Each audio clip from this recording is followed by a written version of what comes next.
Salam əziz abituriyentlər, hər birinizi xoş gördüm. Bugün belə deyək də qruplarda sorğu keçirdim və sorğunun nəticəsinə görə maraqlı olan mövzu Hülakülər dövləti haqqında oldu və Hülakülər dövlətinin digər dövlətlərlə qarşılaşdırmasına mövzunu belə başlayacaq. Mövzumuzda əsas Hülakü xanın belə deyək ki, yürüşləri və yürüşün nəticəsində Hülakülər dövlətini yaratmasıdır və bildiyimiz kimi Hülakülər dövləti 1258-1357-ci illərdə mövcud olmuşdur. Yəni, bunu qeyd eləmək lazımdır və niyə qeyd edirik? Ona görə ki, bilək ki, hansı dövrləri əhatə edəcək. Yəni, 99 illik bir dövlətdən söhbət gedir.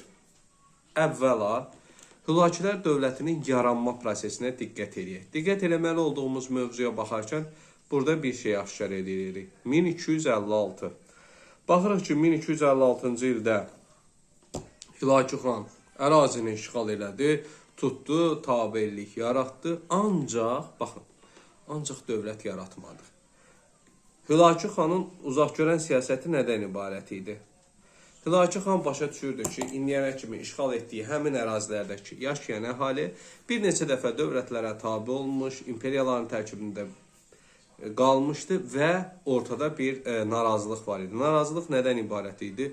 Dağınıqlıq davam edirdi, insanlar əlatsızlıqdan, çətinlikdən, tabelikdən nəysə ümid güdürdülər ki, yəni indi daha yaxşı yaşaya biləcəm, amma tam əksini görürdü və bütün bu nüanslar artıq göstərirdi ki, xalqın heç bir yeni bir sistemə inamı qalmayıb və heç vaxtda da tabelik göstərmək istəməyəcək. Hülakü xan bunu nəzərə aldı və nə etdi? Hülakü xan nə elədi? 1256 və 58-ci illəri əhatə edən bir dövrdə, baxın, 1256 və 58, 2 il müddətinə ölkənin daxilində abadlıq işləri apardı, xalqın inamını, etibarını qazandı. Bütün bunları etməkdə məqsəd ondan ibarət idi ki, qurduğu dövlətin təməli tam güclü olsun və tez bir məğlubiyyətə düçar olduğu halda belə dövlətin, xalqın öz dayağını itirməsin və burada daha çox uzun müddətli dövriyyə eləyə bilsin. Yəni, uzun müddətli dövlətin idarə etməsini apara bilsin. Hülakü xanın 56-58-ci illərdəki gördüyü kəşfiyyat, gördüyü abadlıq işləri, xalqın rifahı, azadlığı, bütün bu amillər nə idi? Öz dövlətinin dayaqlarını möhkəmləndirmək. Gəlin tarixə nəzər salaq. Bu addımları kimlər eləyib? Belə deyim, hamı da eyni formada deyil. Hər biri fərqli formada olsa da, bütün bunları gerçəkləşdirənlər, şəxslər var. İlk öncə biz bunu Atropatda görə biləcəyik. Atropat tam müstəqillik ideyasında olmayıb. Baxın, Canişin kimi eradan əvvəl 323-cü ildə nə oldu? Makedoniya İskəndərinin ölümündən sonra hakimiyyətə Perdikli gəldi və eradan əvvəl 321-ə qədər o Perdiklinin himayəsində öz canişinliyini güclü bir, belə deyək də, aldığı torpağı, pay torpağını idarə eləyərək xalqın etimadını qazandı. Abadlıq işləri apardı, xalqın o müharibələrdən gördüyü ziyanların daha az olmağına çalışdı. Bütün bu amillər nə idi? Həm də Atropat öz quracağı dövlətin təməlini möhkəmləndirmək və gələcəkdə daha güclü dövlətə çevrilməsində əsas prioritet rol oynasın deyə çalışırdı. Baxırıq ki, Atropatda tam fərqli idi. Dedim axı, bütün hamısında eyni standart deyil. Yəni, hər bir dövlətin qurucusu özünə məxsusluğu ilə seçilən addımlar atmışdı. Baxın, Atropat, belə deyək ki, Makedoniya İskəndərinin ölümündən sonra nə elədi? Perdikkini dəstəklədi. Niyə? Çünki qızını onunla evləndirmişdi və onun sayəsində canişinlik sistemi də olsa, öz ərazisini, torpaqlarını qoruyub gücləndirməyə çalışmışdı. Gəlin tarixdə bundan başqa nüanslar da var. Ərdəşir Babəkən, Sasani hökmdarı olmuş Sasanilər dövlətinin qurucusu Ərdəşir Babəkən 224-cü ildə bildiyimiz kimi Parfiya dövlətinə son qoyur. Tamamilə doğrudur. 224-də son qoyur. Amma niyə dövlət 226-da yaradı? Çünki o bilirdi ki, baxın, Ərdəşir Babəkən görürdü ki, yəni Parfiya çox zülümlər eləyib. Xalqın etimadını, inamını qırıb, ümidlərini qırıb, dağıdıb. və ölkədə abadlıq işləri lazımdır, xalqın rifahının yaxşılaşdırılması lazımdır. Bütün bunlar nə idi? Bütün bunlar dövlətin quruculuq sistemində ən mühüm amillərdən biri idi. Və bunu da qurmaq üçün Ərdəşir Babəkən neynədi? 224-cü ildə Parfiyaya son qoysa da dövləti yaratmadı. Nə vaxt yaratdı? 226-cı ildə, 651-ci ilə qədər, yəni mövcud olmuş bir dövlətdir. Sasanilər dövləti.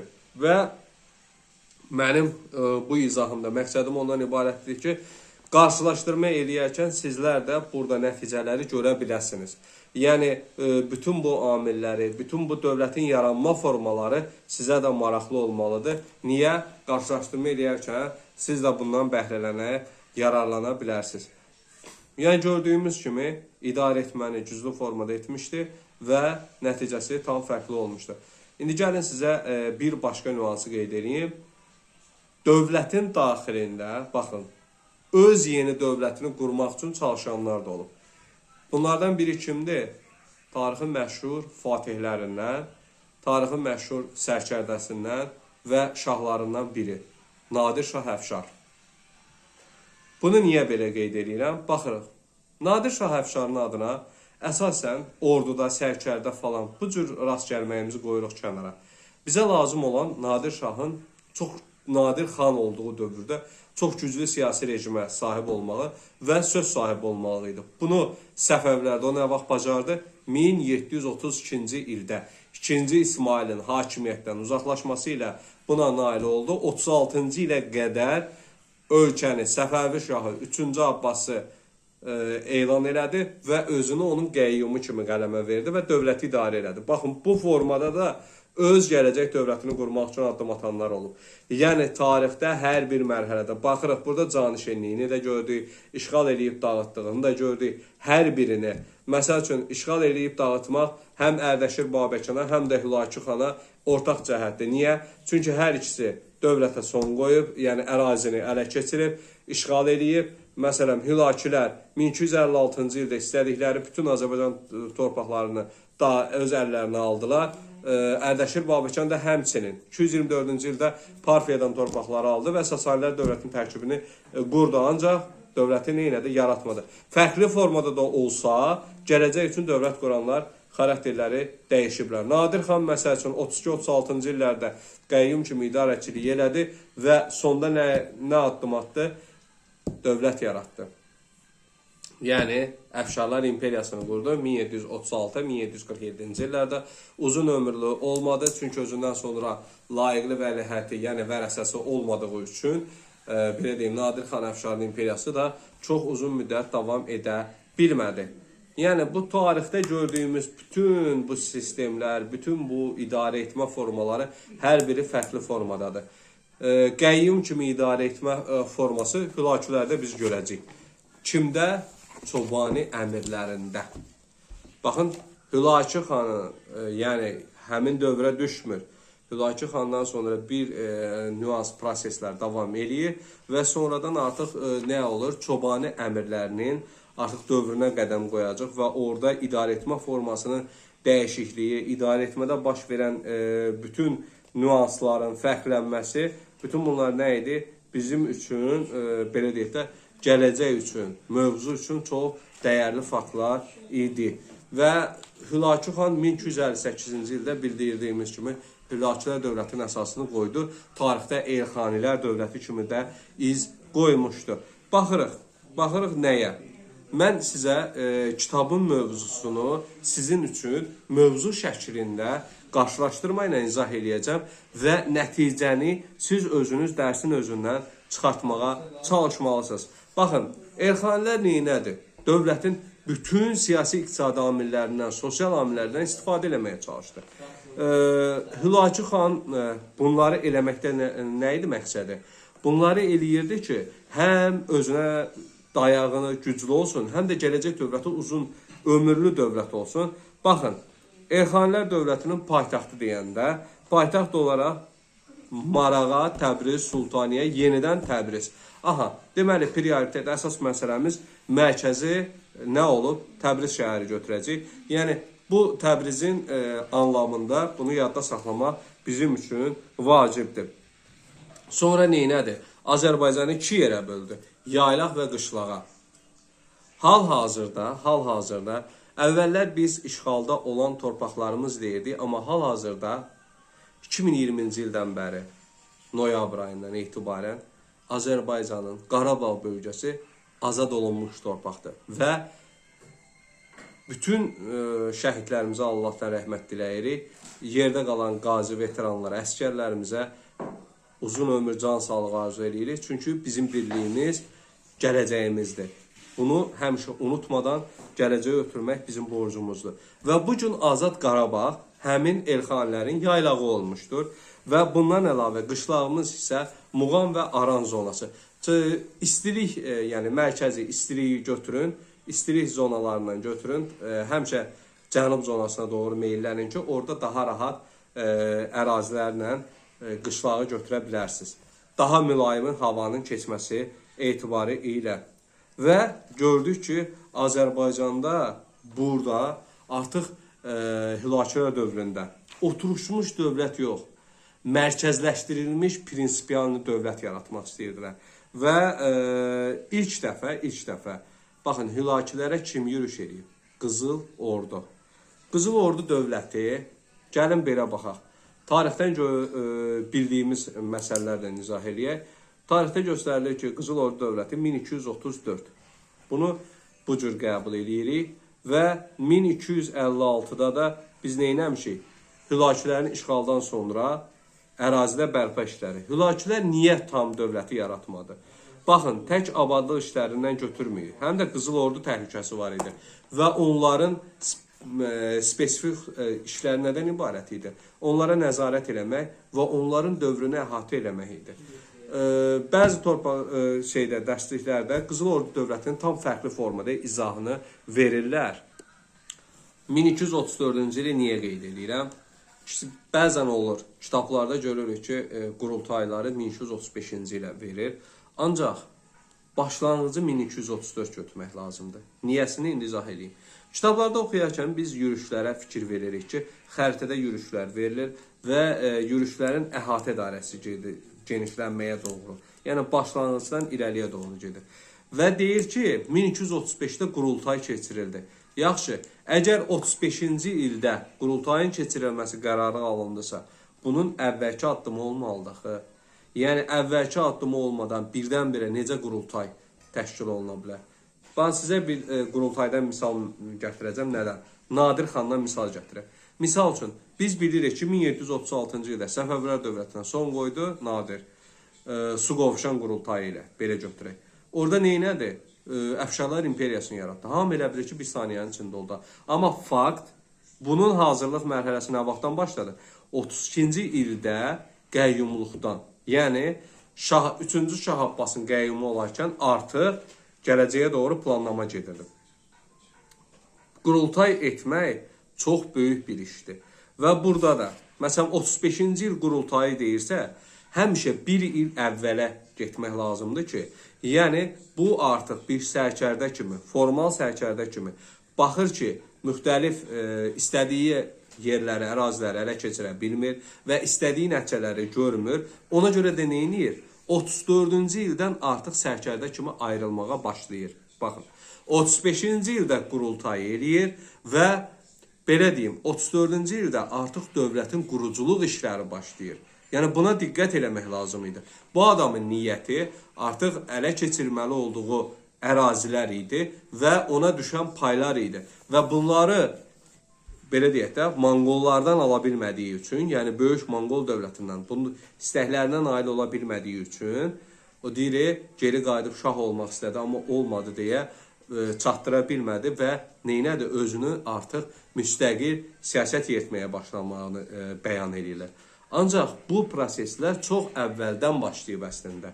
Bütün bunlara biz diqqət eləməliyik. Mövzunu oxuyarkən, bəzən olur, şagirdlərimiz mövzunu oxuyarkən kitabdakı kimi əzbərləməyə və orada formal olaraq qalırlar. Ancaq artıq əhatəni, baxın, dəyişiklikləri eləyəndə o zaman görürük ki, fərqlilik prinsipləri çoxdur və əhatə dairəmiz də genişdir. Məsəl üçün, mövzunun əhatə dairəsi tam fərqlidir.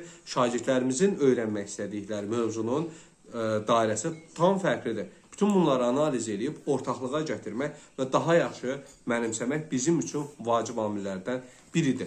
Və bundan sonra da görürük ki, nə deyir? Qızıl Ordu dövləti 1243-cü ildə yaradır və nə deyir? 1503-cü ilə qədər deyir bir dövlət mövcud olub. Yəni bu dövlətin tarixi uzun proseslərə dayanır.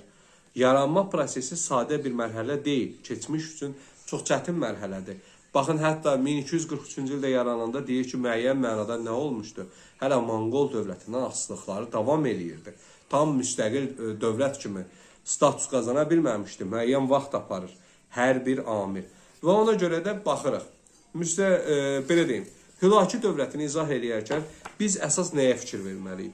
Baxın, gözəl insanlar, orada mal qoyun hesabat sayına ehtiyac yoxdur.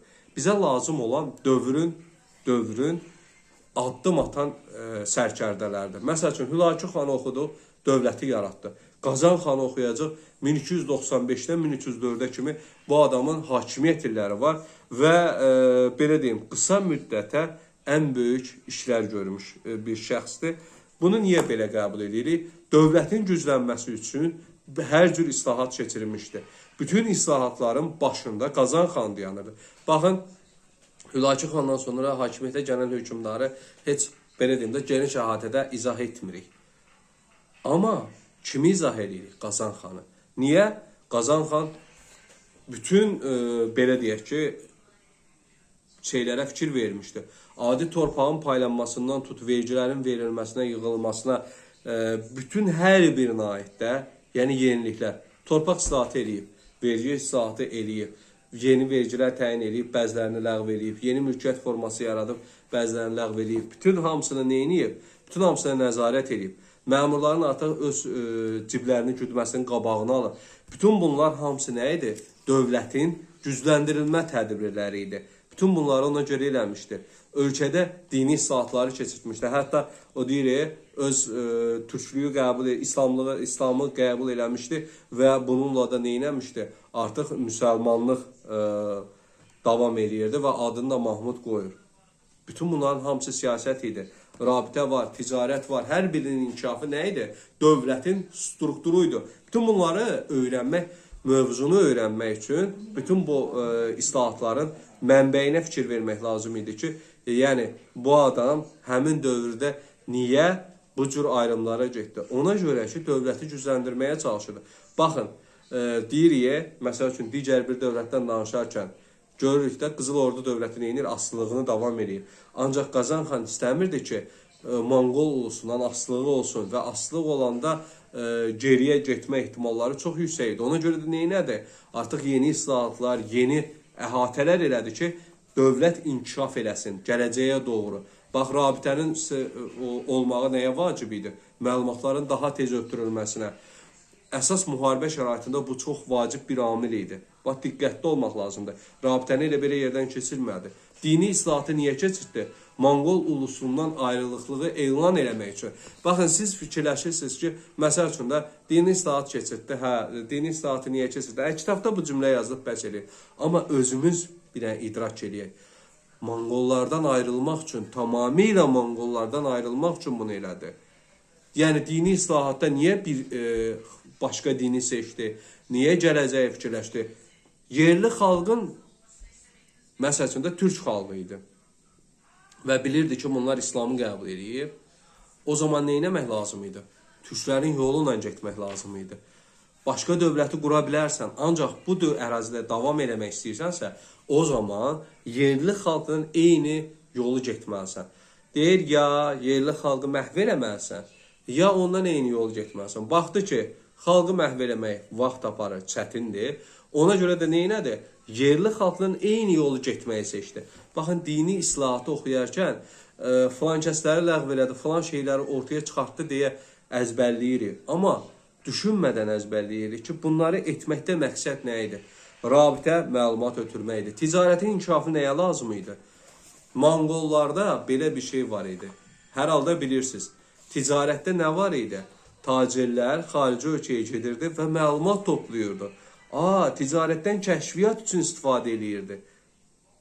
Ona görə şəraitlərini və gömrük haqlarını azaldırdı ki, tacirlər hər zaman getməyə rahat davransın və məlumatları daha çox öyrənib gəlsin. Məsəl üçün, bəziləri var idi, bəzi dövrdə vergilər var idi ki, çox yüksək idi, həddindən çox yüksək idi və xalqın həyat tərzinə zərbə vururdu. Bütün bu vergiləri neynədir? Azaltdı, bəzilərini isə ləğv elədi. Bütün bunları eləməkdə məqsədi nədən ibarət idi? Xalqın dəstəyini qazanmaq. Vergiləri ilə belə yerdən eləməyib, ha.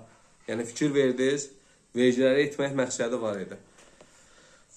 Gəlirik sonra Məhəmməd Olcaydın hakimiyyəti idi. O neynədi? Qazan xan islahatlarını davam elətdirdi, feodal ara müharibələri gücləndi, sonradan onun hakimiyyətdən gedişi və yerinə Əbu Saidin gəlişi var. Əbu Saidin hakimiyyəti 12 yaşlı uşaq olduğu üçün neynədi? Nadir xanın etdiyi qəyyumluq məsələsi kimi burada da Çobani əmirləri, yəni əmir çoban qəyyumluğunu elan elədi və dövlətdə artıq hökümdarın adından Çobani əmirləri neynədi?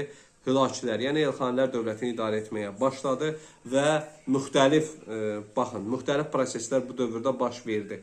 Ancaq nə oldu? Əbu Said, baxın, 1316-da deyək ki, verdi hakimiyyət ona 28-ə qədər. Niyə? 12 illik hakimiyyətdən sonra Əbu Said öz tərəfdarlarını toplayır və Əmir Çobanı oğlanları ilə birlikdə edam elətdirir. Bununla da nə edir? Artıq Çobani əmirlərinin hökmranlığını qəbul etmədiyini bildirir və nə olur? 1335-də bu vəziyyətdən istifadə edən, məsəl üçün, Qızıl Ordu hökmdarı Özbək xan da yürüş edir, ancaq istəyinə nail ola bilmir. Əbu Said neynir? Onu məğlub edir və yola salır. Bundan sonra Çobanilər ikinci dəfə səltənəti ələ keçirirlər axıra qədər. 1335-dən 1357-yə kimi. Baxın, bunun birincisi 12 illik idi. Amma sonra isə uzun müddətli olur, ancaq bu istəyə çata bilmirlər. 35-dən ələ keçirirlər. Baxın, niyə deyəcəm o 35-dən? Çünki artıq Əbu Said ölür 35-də. Və bəzi kitablar nəşr edir ki, 38-dən Çobani əmirləri hakimiyyətə ələ keçirib. Xeyr, Çobani əmirləri artıq 35-də qisaslarını alırlar və yerlərdə hakimiyyətə ələ keçirirlər. Ancaq qəyyumlarını 38-də elan edirlər. Və bundan sonra hakimiyyətdə gücləndirmə proseslərini davam etdirməyə çalışdılar. Uzun müddətli hakimiyyət istəyirdilər. Ancaq 1357-ci ildə Canı bəyin son yürüyüşü ilə nə olur? Hülakilər dövlətindən son qoyulur, tarixdən bu dövlət silinir. Diqqətli olmalı olduğumuz mövzu təhlil edərək işləməyiniz vacibdir. Dərsləri mütəmadi şəkildə öyrənməyiniz. Bütün bunların xırdalıqlarını demirəm. Niyə? Çünki kitabdan oxumusunuz. Ancaq bəzi məlumatların açılışını eləyirəm ki, o sizin üçün daha yaxşı, rahat olsun. Çünki həm o dərsi mənimsəmək, həm o dərsi öyrənmək sizin üçün rahat olsun. Hər birinizə uğurlar arzulayıram. Qarşıdan buraxılış gəlir. İnanıram ki, əla nəticələr göstərib öz gələcəyinizi öz əllərinizlə daha yaxşı quracaqsınız. Hər birinizə uğurlar.